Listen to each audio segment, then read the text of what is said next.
શ્રી છત્રપતિ શિવાજી સહકારી મંડળી લિમિટેડ દ્વારા માંજલપુર વિસ્તારમાં આવેલ ઈવા મોલ 4 રસ્તા પાસે અબોલા પક્ષીઓ માટે માટીના બાઉલનું વિતરણ કરવામાં આવ્યું. વડોદરા શહેર પરનપુરા વિસ્તારમાં આવેલ શ્રી છત્રપતિ શિવાજી સહકારી મંડળી લિમિટેડ દ્વારા છેલ્લા ઘણા વર્ષોથી અબોલા પક્ષીઓ માટે માટીના બાઉલનું વિતરણ કરવામાં આવી રહ્યું છે. ત્યારે આજે માંજલપુર ઈવા મોલ પાસે માટીના બાઉલનું વિતરણ કરવામાં આવ્યું હતું.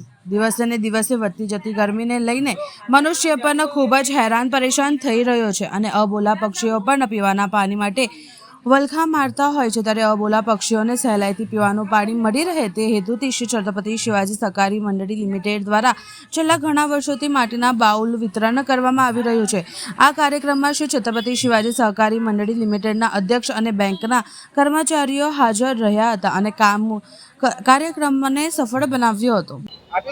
શ્રી છત્રપતિ શિવાજી સહકારી મંડળી લિમિટેડ તેમજ શ્રી છત્રપતિ શિવાજી રાજ્ય વિચાર મંચના સંયુક્ત ઉપક્રમથી જે છત્રપતિ શિવાજી મહારાજના જન્મ જયંતિથી શરૂ થયેલા કાર્યક્રમ 3 એપ્રિલ શિવાજી મહારાજના નિર્વાણ દિન સુધી ચાલવા જઈ રહેલ છે.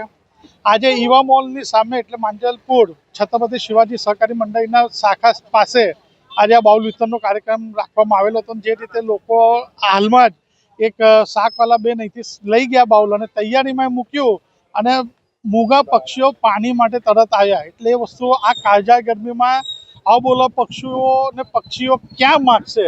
તો આપણે આપણી પોતાની માનવતા બતાવીએ, આપણું ઉત્તરદાયિત્વ સમજીએ અને આપણે આપણા ઘરના આંગણે માટીના બાઉલમાં પાણી અને ચન મૂકીએ એવું આપના શ્રોતાઓને હાકલ કરું છું. અને આ કાળઝાળ ગરમી જે રીતે પ્રકોપ ચાલી રહ્યો છે તો આપણે ચોક્કસ માટીમાં વાસણમાં જ પાણી મૂકજો કે જેથી ઠંડુ એને મૂગા પક્ષીઓ પીવી શકે.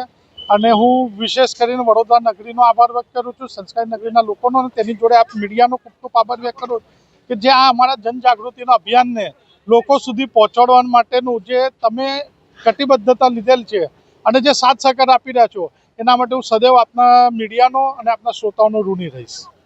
આજે અમે લોકો અહીંયા પાટીદાર ચોકડી ઉપર શ્રી શિવાજી સહકારી મંડળી છે માંજલપુર શાલીન કોમ્પ્લેક્સમાં, તો ત્યાં નિમિત્તે ભેગા થયા છે કે મુક પક્ષીઓ જે અત્યારે હવે ઉનાળો શરૂ થાય છે અને એ લોકોને એક જલ સેવા આપવાની, જલ સેવા એ પ્રભુ સેવા તરીકે ગણવામાં આવે છે. તો એના માટે મુક પક્ષીઓને પાણી મળી શકે એવી રીતે અહીંયા અમે કુંડાનું વિતરણ કરી રહ્યા છે કે જેના લઈને બાઉલ વેચી રહ્યા છે.